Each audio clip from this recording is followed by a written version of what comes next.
Вести на Канал 8. Добар ден.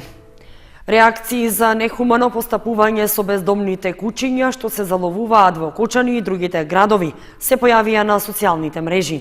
Реагираат и Сдруженијата за заштита на животните, кои се сомневаат во законското постапување од страна на фирмата која треба да ги заловува и да ги третира животните. Тони Ајтовски со деталите. Граѓанската иницијатива Кане Корзо Надеж со седиште во Скопје води кампања против нехуманиот третман на бездомните кучиња што се заловуваат во Кочани и другите градови во Македонија. Активностите се интензивирани по писмената реакција испратена до нив во врска со работењето на ветеринарниот центар Тодор Велков од Куманово, кој ја презел обврската за заловување на животните, откако понудил најповолни услови на тендерите што ги објавиле надлежните локални институции. Во реакцијата е наведен сомнежот оти е постапувано во спротивност на одредбите од Законот за заштита и благосостојба на животните и правилникот што е донесен врз основа на овој закон. Со реакција за нехуманото и незаконско постапување на операторот излегува и од Сдруженијето за заштита на животните Втора шанса од Кочани. Ние имаме евиденција дека моменталната состојба на терен е следнава. Со оглед на тоа дека кучињата кои се заловуваат на територија на општина Кочани не се враќаат во реонот од каде што заловуваат, а се донасаат од други општини со кои се крши веќе споменатиот закон, бројката постојано варира, но не се намалува. И моментално имаме околу 200 бездомни кучиња, што е фрапантно, за кое имаме материјален доказ. Ова е еден од доказите дека службата не е извршила услугата за која е платена. Сомнежите за противзаконско постапување на ветеринарниот центар во Кочани беа искажани и на последната седница на Советот на општината. Има фирма која што има изминал договор, а врши исто така заловување на животни. Сето тоа се врши надвор од прописите на договорот. Тоа е кривично дело, ако е точно дека се случува заловување на животни, а договор гледаме дека е распишано овој месец од страна на водовод.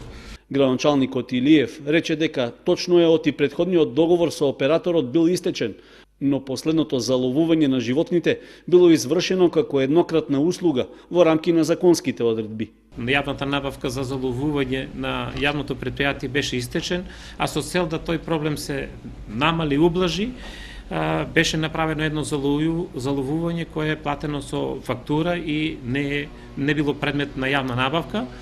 Јавната набавка е во тек и таа наскоро ќе биде повторно во функција и заловувачот, односно фирмата која што ќе биде изберена, ќе ги носи и одговорностите околу начинот и условите на кои тоа ќе го прави, бидејќи тоа се работи кои се пропишани со закон. Со тендерската постапка на комуналното претпријатие од Кочани беше планирано за заловување на бездомните кучиња да се потрошат близу 400.000 денари, што е за околу 20% повисока сума во однос на претходните години. Од локалната самоуправа излегува и со официјално соопштение, во кое стои оти општината е против секаков вид нехуман третман на кучињата и ќе преземе мерки во рамки на своите надлежности да се спречи ваквата појава. Законот точно опишува како треба да се третираат заловените кучиња, велат од локалната самоуправа, и испраќаат јасна порака до сите чинители да се придржуваат кон пропишаните законски одредби.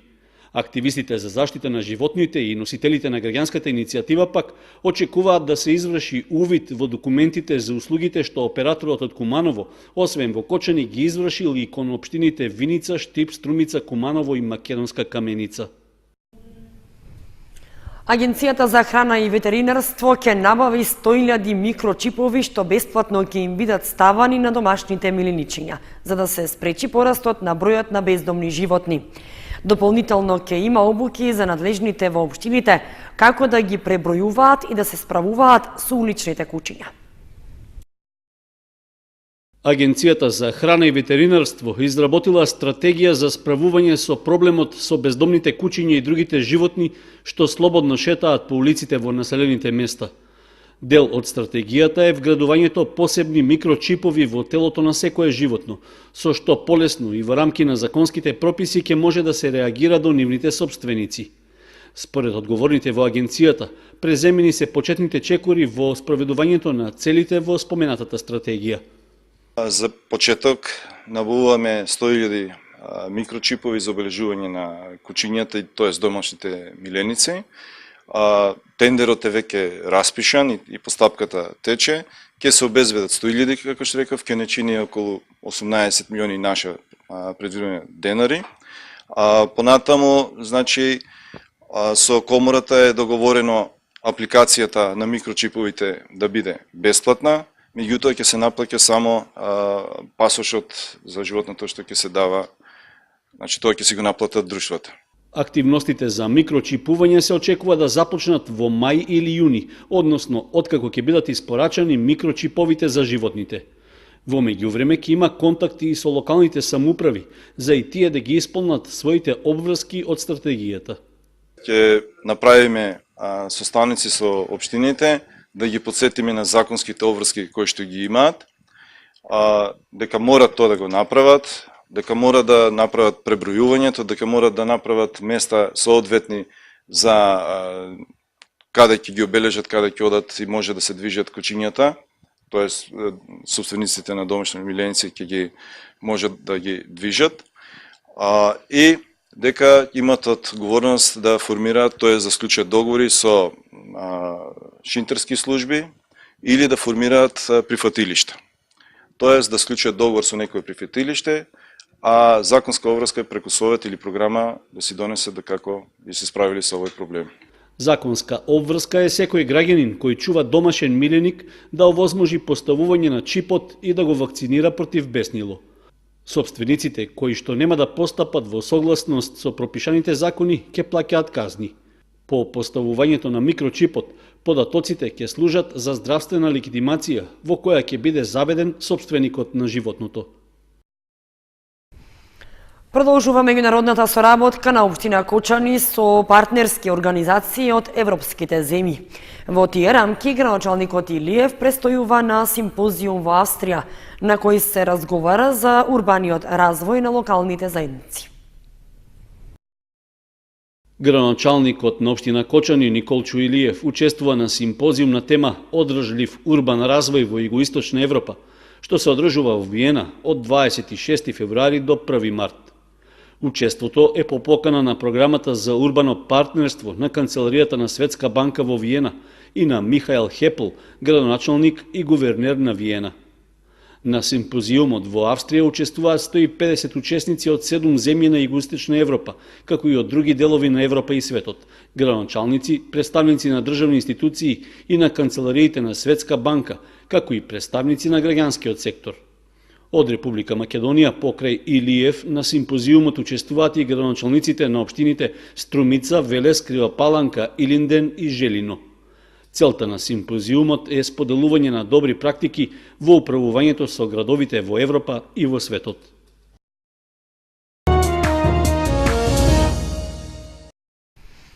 И годинава, како и во предходните, се појави штетникот забрус кај житните култури. Минатата година, поради екстремно ниските температури, овие култури беа нападнати од болеста црвена рѓа, што годинава не е случај. Агрономите со совети за заштита од забрусот. Забрусот повторно им прави проблем на житните култури. Се појави и годинава, велат агрономите, и значително може да делува негативно и да се одрази врз приносите. Агрономите со совети до производителите за заштита и уништување на истиот. Во моментот не е така изразен, меѓутоа во скора иднина може да се појави и штетникот забрус, кој што причинува штети на основата од стеблото, кореновиот врат и основата на стеблото со шмукање на соковите од листовите и исто така намалување понатаму на приносите, нели? И квалитетот секако се влошува.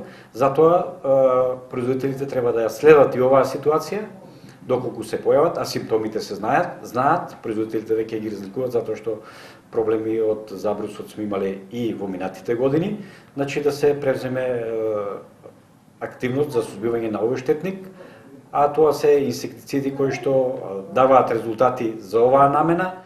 Минатата година, поради екстремно ниските температури кај житните култури, имаше појава и на болеста црвена рѓа, што годинава не е случај. Штетникот забрус, додава Стојановски, вообичаено се појавува во топли зими и онаму каде што има доцна сеидба на есенските посеви. И бидејќи неговата појава е поврзана со временските услови, производителите би требало навреме да се советуваат со агрономите и стручни лица за начинот и видот на инсектицидите кои што треба да ги употребат за заштита и уништување на штетникот. Од 6 проекти за кои аплицираше Музеот Теракота од Виница, Министерството за култура за реализација одобри 5, кои што виничката установа ќе ги спроведе оваа година. Еден од добиените проекти се однесува на истражување на локалитет во близина на селото Драгобраште, кој што е евидентиран во археолошката карта. Музеот Теракота од Виница претходната година аплицираше на конкурсот до Министерството за култура со 6 проекти, од кои 5 се од музејска дејност, а еден од меѓународна дејност. Од 6 аплицирани проекти, Министерството одобри 5, од кои 4 од музејска и еден од меѓународна дејност, преку програмата за реализирање на проекти од национален интерес. Од областа на музејската дејност ми се одобрени проектите Музејска ноќ 2018 година и едукативната работилница со лица со посебни потреби од дневниот центар во Виница, во соработка со училиштата од Виница. Ова се проекти кои што се одржуваат традиционално повеќе години и оваа година продолжуваме исто така, значи со реализација на истите. Третиот проект е тековно одржување на Виничко кале. Значи ние за прв пат добиваме пари од Министерство за култура за одржување на археолошкиот локалитет Виничко кале, што ни е неопходно бидејќи досега секогаш баравме помош од нашето комунално предпријатие Солидарност кој излегуваше во Пресрет. Меѓутоа во овој случај ќе имаме ние дополнителни средства и ќе можеме да ангажираме повеќе луѓе за одржување на овој значаен археолошки локалитет. Од меѓународна дејност одобрен е проектот изложба на теракотните икони од Виничко кале во соработка со Сдруженијето на македонци, значи со македонска националност во Белград, Македониум. И оваа изложба планираме да ја направиме во деновите кога се чествуваат деновите на Свети Кирил и Методи од 22 мај до 26 по повод манифестацијата Денови на македонската култура во Белград. Значи со нашата изложба ќе биде отворена оваа манифестација. Од областа на археологијата, Музеот Теракота има одобрено проект за истражување на локалитет во близина на селото Драгобраште, кој што е евидентиран во археолошката карта во Виница. Меѓутоа, музеот има нови сознанија кои што треба да бидат потврдени. Проектот ќе биде реализиран во текот на месец октомври, додава Иванова. Инаку, Министерството за култура учествува со еден дел од планираните средства за реализација на проектите. Бидејќи музеот е локална установа која што е финансирана од општина Виница, Иванова додаде дека за се она што ќе биде дополнително потребно за квалитетна реализација на овие проекти, музеот ќе побара финансиска помош од општината, а дел ќе се самофинансира со сопствени средства.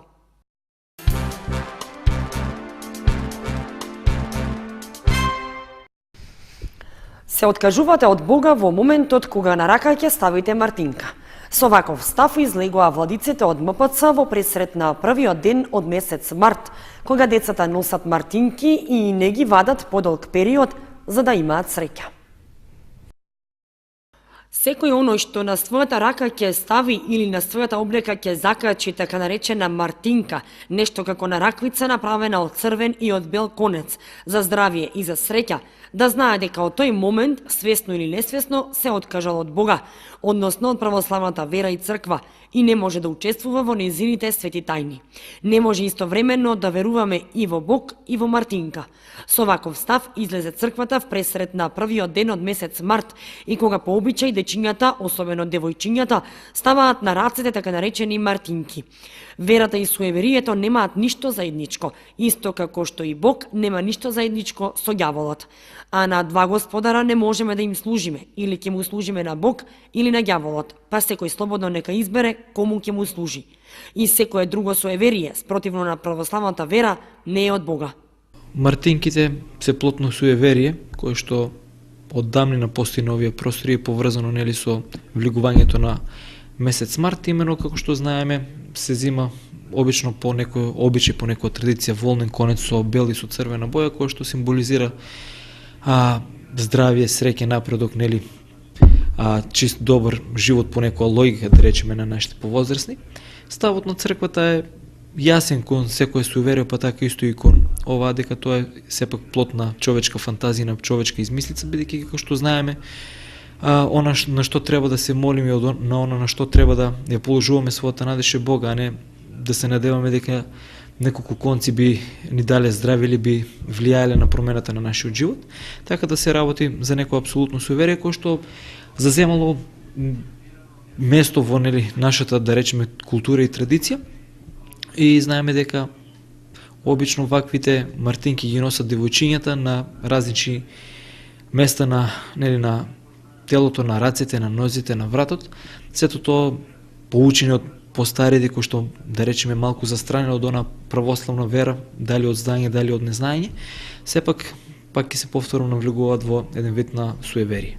Носењето мартинка е суеверен и магиски обичај, а со тоа и демонски обичај, затоа што луѓето што ги носат веруваат дека мартинките, откако ќе ги стават на себе на 1 март, не смеат да ги извадат се до доаѓањето на пролета и доаѓањето на ластовичките или штраковите, и се додека да расцути првото дрво. Потоа, според истото погрешно верување, мора да ги закачат на некое дрво и да си пожелат добро здравје и среќа, со некаква вера дека желбите ќе им се исполнат. Вадењето на мартинката пред време се смета за несреќа и затоа луѓето ја чуваат со страв. Таквото верување нема никаква врска со православната вера, туку е обично суеверие. Христијаните треба да носат на рака или во рака бројаничка, украсена со крвче, која служи за молитва, велат свештениците.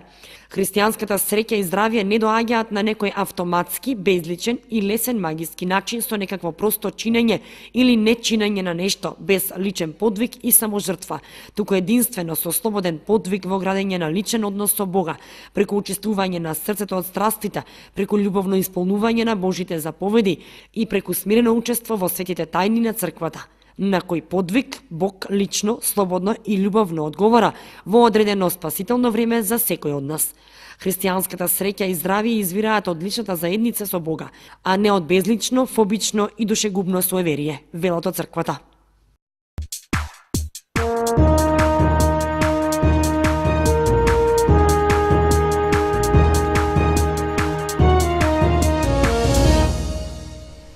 Следува информацијата од спортот. По зимската пауза од предстојниот викенд со надпревари продолжуваат и пинг-понгарите. Членовите на Кочанскиот клуб ќе учествуваат на турнирот што ќе се одржи во Штип, при што ќе настапат во поединечна и во конкуренција на двојки. Заврши зимската пауза и преодниот период за пинг-понгарите. Со активности тие продолжуваат од предстојниот викенд, при што ќе учествуваат на 26-тото државно првенство, чиј домакин ќе биде Штип. Од пинг-понгарскиот клуб Кочани потврдија дека нивните членови ќе се надпреваруваат во сите категории. Турнирот е одлична можност за проверка на подготвеноста пред продолжението на пролетниот дел од првенството во првата пинг-понгарска лига, каде што настапуваат нашите спортисти. При тоа во Штип тие ќе се надпреваруваат во поединечна категорија, како и во двојки и мешано. Во продолжението од првенството пак се планира да се одиграат 8-то и 9-то коло, во кое прволигашот од Кочани ќе се сретне со скопските екипи Дебар Маало и Телеком Нец. Од клубот информираат и дека во зимскиот преоден рок им пристапиле уште тројца пинг-понгари, за што била добиена согласност од Пинг-понгарската федерација на Македонија. Покрај досегашните првотимци, нови членови се Благој Димов, Стојан Ефремов и Филимон Поп Михајлов. Сите тројца беа поранешни членови на пинг-понгарскиот клуб Хепи, па со нивното преоѓање во редовите на Кочани практично доаѓа до спојување на двата клуба.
Почитувани, тоа беше се што ви подготвивме за ова издание на вестите на Канал 8. Ви благодариме што бевте со нас. Довидување.